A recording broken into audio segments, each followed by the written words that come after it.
남북 정상이 평양에서 9.19 공동선언을 발표한 지도 벌써 1년이 지났습니다. 네, 하지만 북미 비핵화 협상이 교착 상태에 빠지면서 기대를 모았던 합의사항 대부분이 아직 실현되지 못했는데요. 9.19 평양 공동선언이 퇴색했다는 평가가 나오는 가운데 북미 비핵화 협상은 어떻게 전개될지 이진희 기자가 짚어봤습니다. 작년 9월 19일 남북 정상은 전 세계의 이목이 집중된 가운데 평양 공동선언문을 발표했습니다.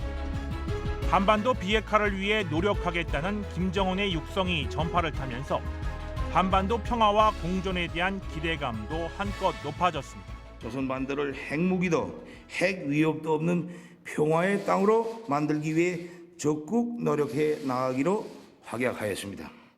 군사적 긴장 완화와 적대 관계 해소를 위한 군사 분야 합의도 이뤄졌습니다. 전쟁 없는 한반도가 시작되었습니다. 남과 북은 오늘 한반도 전 지역에서 전쟁을 일으킬 수 있는 모든 위험을 없애기로 합의했습니다. 또 남북 경협과 교류, 이산가족 상봉, 김정은 위원장 답방 등 6개 분야의 합의사항이 공동선언문에 담겼습니다. 하지만 지난 2월 하노이 북미 정상회담이 결렬되면서 분위기는 급 반전됐습니다. 기대했던 제재 완화가 무산되자 북한은 9.19 평양선언 이행을 위한 남측과의 각종 협의도 사실상 중단했습니다. 결국 비무장지대 감시초소 GP 11곳 폐쇄와 공동경비구역 JSA 비무장화, 남북철도 연결 착공식 등을 빼면 사업 대부분이 불발되고 말았습니다. 설상가상, 북한은 한미 연합 군사훈련과 첨단무기 도입에 노골적인 불만을 드러내며 지난 5월부터 탄도미사일과 장사정포 등 신형 무기 발사 시험 도발에 나섰습니다. 또 우리 정부와 문재인 대통령까지 원색적으로 비난하고 나서면서 남북 관계도 급속히 냉각됐습니다.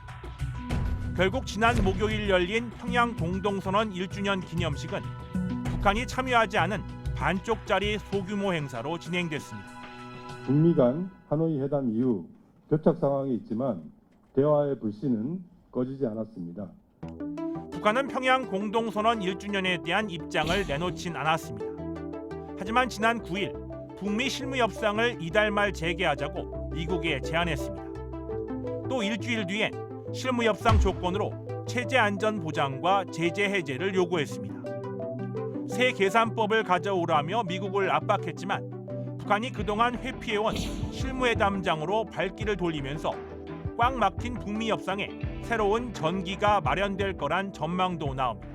저는 굉장히 큰 전환이 가능하다라고 보고요. 지난 하노이처럼 모든 걸 포괄적으로 요구하는 방식이 아니라 부분적으로 합의 가는 수준에서 뭔가 매듭을 지어가는 방식으로 연말 안에 뭔가 정리를 할 가능성이 있다 이렇게 봐야죠. 협상 시한을 연말로 못 박은 김정은도 내년 대선을 앞두고 북핵 문제에서 가시적 성과를 기대하는 트럼프도 협상 시간이 얼마 남지 않았다는 압박과 함께 협상 결렬에 대한 부담감도 적지 않기 때문에 이번엔 타협안을 제시할 가능성이 있다는 분석입니다. 그러나 아직 북한의 회담장 복귀를 긍정적 신호로 해석하기엔 이르다는 회의론도 만만치 않습니다. 북한의 실무회담 제안은 정상 간 담판으로 가려는 명분 쌓기라는 분석도 있습니다. 적대적인 의식에 사로잡혀 있는 미국 관료들이 태도를 변하지 않고 있기 때문에 결국 이 문제는 김정은 위원장과 트럼프 대통령 둘 사이에 정상회담으로서 풀어야 한다라는 어떤 명분을 만들기 위한 과정으로서 실무회담을 하는 게 아닌가 생각이 됩니다. 오히려 실무협상을 통해 북미 양측의 이견을 재확인하고 교착 상황이 장기화할 가능성도 크다는 전망도 나옵니다. 하노이 때 가졌던 입장의 차이가 현재 좁혀질 어떠한 환경적인 요인의 변화가 없기 때문에 앞으로도 이러한 교착의 상태가 오래갈 것으로 생각이 되고 그렇다고 본다면 과연 어느 지도자의 인내심이 이제 오래갈 것인가 하는 것이죠. 이달 말로 다가온 북미 실무협상을 앞두고 엇갈린 전망이 나오고 있는 가운데 북미 양측이 어떤 협상 전략으로 나설지 관심이 쏠리고 있습니다. 통일전망대 이진입니다.